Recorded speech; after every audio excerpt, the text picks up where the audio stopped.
Patrística, Padres Apostólicos, volume 1. Inácio aos Efésios. Saudação.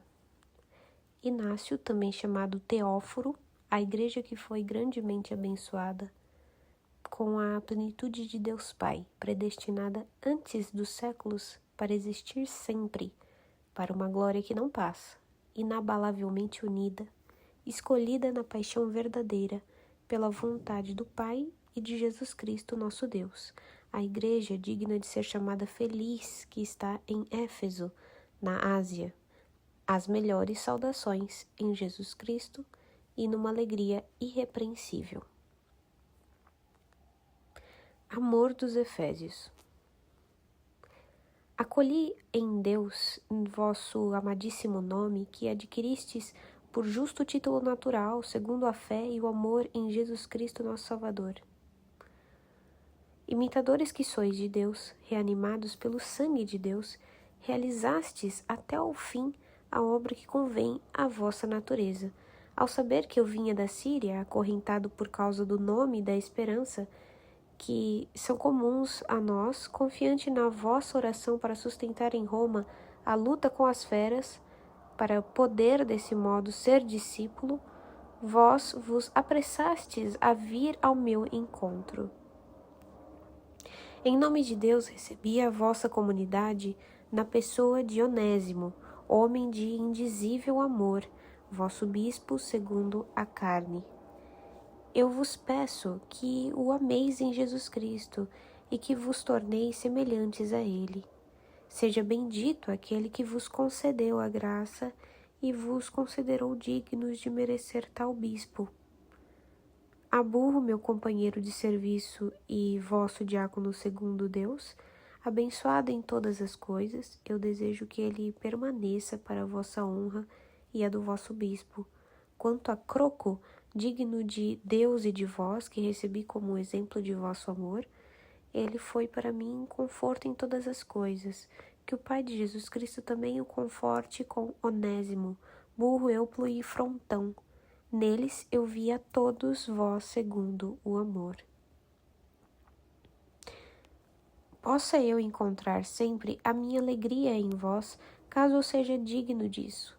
É preciso glorificar de todos os modos a Jesus Cristo, que vos glorificou, a fim de que, reunidos na mesma obediência, submetidos ao bispo e ao presbítero, sejais santificados em todas as coisas. Exortação à unidade. Não vos dou ordens como se fosse uma pessoa qualquer. Embora eu esteja acorrentado por causa do nome, ainda não atingi a perfeição em Jesus Cristo. Com efeito, agora eu estou começando a aprender, e vos dirijo a palavra como a condiscípulos meus. Sou eu quem teria necessidade de ser ungido por vós com a fé, a exortação, a perseverança e a paciência. Todavia, o amor não me permite calar a respeito de vós.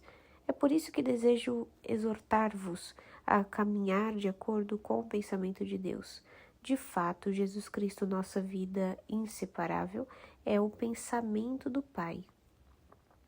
Assim como os bispos estabelecidos até os confins da terra estão no pensamento de Jesus Cristo. Convém caminhar de acordo com o pensamento de vosso bispo, como já o fazeis. Vosso presbitério, de boa reputação e digno de Deus, está unido ao bispo, assim como as cordas à cítara. Por isso, no acordo de vossos sentimentos e na harmonia de vosso amor, vós podeis cantar a Jesus Cristo. A partir de cada um, que vos torneis um só coro, a fim de que na harmonia de vosso acordo, tomando na unidade o tom de Deus, canteis a uma só voz, por meio de Jesus Cristo, um hino ao Pai, para que Ele vos escute e vos reconheça por vossas boas obras, como membros do seu Filho. É proveitoso, portanto, que estejais em unidade inseparável, a fim de sempre participar de Deus. De fato, se em pouco tempo contraís com vosso bispo tanta familiaridade que não é humana, mas espiritual, tanto mais eu vos felicito por estardes unidos a ele, assim como a igreja está unida com Jesus Cristo e Jesus Cristo com o Pai, a fim de que todas as coisas estejam de acordo na unidade. Que ninguém se engane. Quem não está junto do altar está privado do pão de Deus. Se a oração de duas pessoas juntas tem tal força, quanto mais a do bispo e de toda a igreja. Aquele que não participa da reunião é orgulhoso e já está por si mesmo julgado, pois está escrito: Deus resiste aos orgulhosos. Tenhamos cuidado, portanto, para não resistirmos ao bispo, a fim de estarmos submetidos a Deus. Quanto mais alguém vê que o bispo se cala, tanto mais o deve respeitar. De fato, a todo aquele que o dono da casa envia para administrá-la, é preciso que o recebamos como se fosse aquele que o enviou. Está claro, portanto, que devemos olhar o bispo como ao próprio Senhor. Por outro lado, o próprio Onésimo louva em alta voz vossa boa ordem em Deus, dizendo que vós todos viveis segundo a verdade. Que nenhuma heresia se aninha entre vós, e que não dais ouvidos a ninguém que vos fale de qualquer coisa a não ser de Jesus Cristo na verdade. Fugir da heresia. De fato, existem algumas pessoas que dolosamente costumam levar o nome, mas agem de modo diferente e indigno de Deus. É preciso que eviteis essas pessoas, como se fossem feras selvagens. Com efeito, são cães raivosos que mordem sorrateiramente. Atentos a eles, pois suas mordidas são difíceis de curar. Existe apenas um médico carnal. Existe apenas um médico carnal e espiritual, gerado e não gerado, Deus feito carne, filho de Maria e filho de Deus, vida verdadeira na morte, vida primeiro passiva e agora impassível, Jesus Cristo nosso Senhor. Que ninguém, portanto, vos engane, assim como também não vos deixeis enganar, sendo todos de Deus. Se não há nenhuma discórdia entre vós que possa atormentar-vos, então verdadeiramente estáis vivendo segundo Deus. Sou vossa vítima expiatória e me ofereço em sacrifício por vós. Efésios, igreja famosa pelos séculos. Os carnais não podem realizar coisas espirituais, nem os espirituais coisas carnais, da mesma forma que a fé não pode realizar as coisas da infidelidade, nem a infidelidade as coisas da fé. Até mesmo as coisas que realizais na carne são espirituais. Fazei tudo em Jesus Cristo. Eu soube que por aí passaram alguns levando mau ensinamento. Vós, porém, não os deixastes semear em vosso meio, tapando os ouvidos para não receber o que eles semeiam, porque sois as pedras do templo do Pai, preparadas para a construção de Deus Pai, levantadas até o alto pela alavanca de Jesus Cristo, que é a cruz, usando a corda, que é o Espírito Santo. Vossa fé é o vosso guindaste, a fé é o caminho que leva até a Deus. Sois todos companheiros de viagem, portadores de Deus e do templo, portadores de Cristo e do Espírito Santo, portadores dos objetos sagrados, ornados em tudo com os mandamentos de Jesus Cristo. Estou alegre convosco, porque fui julgado digno de conversar convosco por meio desta carta, e de congratular-me pelo fato de que, vivendo a vida nova, não há mais nenhuma outra coisa além de Deus. Dar exemplo de virtudes. Rezai sem cessar pelos outros homens, pois neles há esperança de conversão, a fim de que alcancem a Deus. Deixai que, ao menos por vossas obras, eles se tornem vossos discípulos. Quando eles tiverem seus acessos de ira, sede mansos diante de suas manias de grandeza, sede humildes frente às suas blasfêmias, oponde vossas orações diante de seus erros, sede firmes na fé diante de sua ferocidade, sede pacíficos, sem procurar imitá-los. Sejamos irmãos deles pela bondade e procuremos ser imitadores do Senhor. Quem sofreu mais a injustiça? Quem teve mais privações? Quem foi mais desprezado? Não se encontra entre vós nenhuma erva do diabo, mas com toda castidade e temperança permanecei em Jesus Cristo com a carne e o Espírito. Procurar Cristo, fonte de vida e unidade. São os últimos tempos. Envergonhemo-nos e temamos que a paciência de Deus se transforme em condenação para nós. Das duas, uma, ou tememos a ira futura, ou amamos a graça presente. Só uma coisa importa, que nos encontremos em Jesus Cristo para entrar na vida verdadeira. Fora dele, nada tem valor para nós. Eu carrego as correntes por causa dele. São as pérolas espirituais com as quais eu gostaria que me fosse dado ressuscitar, graças à vossa oração. Desta desejo sempre participar para me encontrar na herança dos cristãos de Éfeso, que estão sempre unidos aos apóstolos pela força de Jesus Cristo. Sei quem sou e a quem escrevo.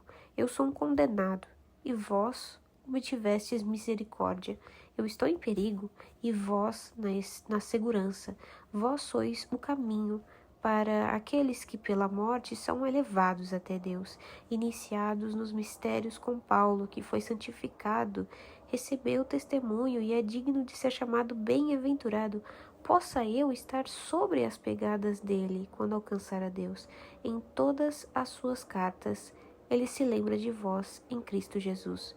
Esforçai-vos para vos reunir mais frequentemente, para agradecer e louvar a Deus. Quando vos reunis com frequência, as forças de Satanás são abatidas e sua obra de ruína é dissolvida pela concórdia de vossa fé.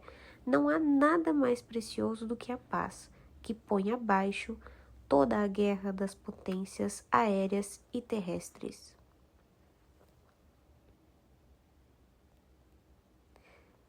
Fé e caridade, critério do verdadeiro discípulo.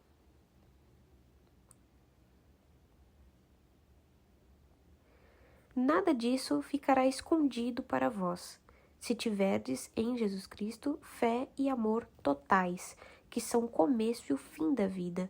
O começo é a fé e o fim é o amor. Os dois juntos são de Deus, e tudo o mais que se refere à perfeição e santidade o seguem. Quem professa a fé não peca, e quem possui o amor não odeia. Pelos frutos conhecemos a árvore. Da mesma forma, os que professam pertencer a Cristo são reconhecidos por suas obras. Agora, a obra que nos é pedida não é a profissão da fé, mas que cada um se mantenha na força da fé até o fim. Não se deixar seduzir pela heresia. É melhor calar e ser do que falar e não ser. É bom ensinar se aquele que fala faz. De fato, há um único mestre, aquele que disse e era, e o que ele faz, calando, são coisas dignas do Pai. Aquele que possui verdadeiramente a palavra de Jesus pode escutar também em seu silêncio, a fim de ser perfeito, para realizar o que diz ou para ser conhecido pelo seu silêncio. Nada está escondido para o Senhor, mas até nossos segredos estão junto dele. Portanto, façamos tudo como se ele morasse dentro de nós, para sermos templos dele e ele próprio ser o nosso Deus dentro de nós, como é de fato e como aparecerá diante de nossa face, se o amarmos justamente. Meus irmãos, não vos enganeis. Aqueles que corrompem uma família não herdarão o reino de Deus. Com efeito, se morrem aqueles que fazem isso segundo a carne, quanto mais aquele que, por sua má doutrina, corrompesse a fé em Deus, pela qual Jesus Cristo foi crucificado. Essa pessoa, tornada impura, irá para o fogo inextinguível, juntamente com aquele que a escuta. Por isso o Senhor recebeu um unguento sobre a cabeça, a fim de exalar a incorruptibilidade para a sua igreja. Portanto, não vos deixeis ungir com o mau odor do príncipe deste mundo, para que não os leve prisioneiros, longe da vida que vos espera. Porque não nos tornamos todos sábios, recebendo o conhecimento de Deus, que é Jesus Cristo? Porque perecemos loucamente, desconhecendo o dom que o Senhor verdadeiramente nos enviou. O homem novo. Meu espírito é vítima da cruz, que é escândalo para os que não creem, mas salvação e vida eterna para nós. Onde está o sábio? Onde está o inquisidor? Onde está a vaidade daqueles que se dizem sábios? De fato, o nosso Deus, Jesus Cristo, segundo a economia de Deus, foi levado no seio de Maria, da descendência de Davi e do Espírito Santo. Ele nasceu e foi batizado para purificar a água na sua paixão. Ao príncipe deste mundo ficou escondida a virgindade de Maria, seu parto e igualmente a morte do Senhor. 3 mistérios retumbantes que foram realizados no silêncio de Deus. Como então foram manifestados ao mundo? Um astro brilhou no céu mais que todos os astros. Sua luz era indizível e sua novidade causou admiração. Todos os astros, juntamente com o Sol e a Lua, formaram coro em torno do astro, e ele projetou sua luz mais do que todos. Houve admiração. De onde vinha a novidade tão estranha a eles? Então, toda magia foi destruída e todo laço de maldade abolido, toda ignorância dissipada e todo reino foi arruinado. Quando Deus apareceu em forma de homem para uma novidade de vida eterna, aquilo que havia sido decidido por Deus começava a se realizar. Tudo ficou perturbado no momento em que se preparava a destruição da morte. Se Jesus Cristo me tornar digno, graças às vossas orações, e se for da vontade de Deus, eu vos explicarei, em segundo livrinho que devo escrever-vos, a economia da qual comecei a vos falar, a respeito do homem novo, Jesus Cristo. Ela consiste na fé nele e no amor por ele, no seu sofrimento e ressurreição. Sobretudo, se o Senhor me revelar que cada um e todos, em conjunto na graça que provém do seu nome, vos reunireis na mesma fé em Jesus Cristo, da descendência de Davi, segundo a carne, filho de homem e filho de Deus, para obedecer ao bispo e ao presbitério, em concórdia estável, partindo o mesmo pão, que é remédio de imortalidade, antídoto para não morrer, mas para viver em Jesus Cristo para sempre. Saudações finais. Eu sou o vosso resgate, para vós e para os que, em honra a Deus, haveis enviado a Esmirna, de onde vos escrevi, dando graças ao Senhor, amando a Policarpo como vos amo também. Lembrai-vos de mim, como Jesus se lembra de vós. Orai pela igreja que está na Síria, de onde sou conduzido em cadeias a Roma, porque, sendo o último dos fiéis de lá, fui julgado digno de servir à honra de Deus. Tende bom comportamento em Deus Pai e em Jesus Cristo, nossa esperança comum.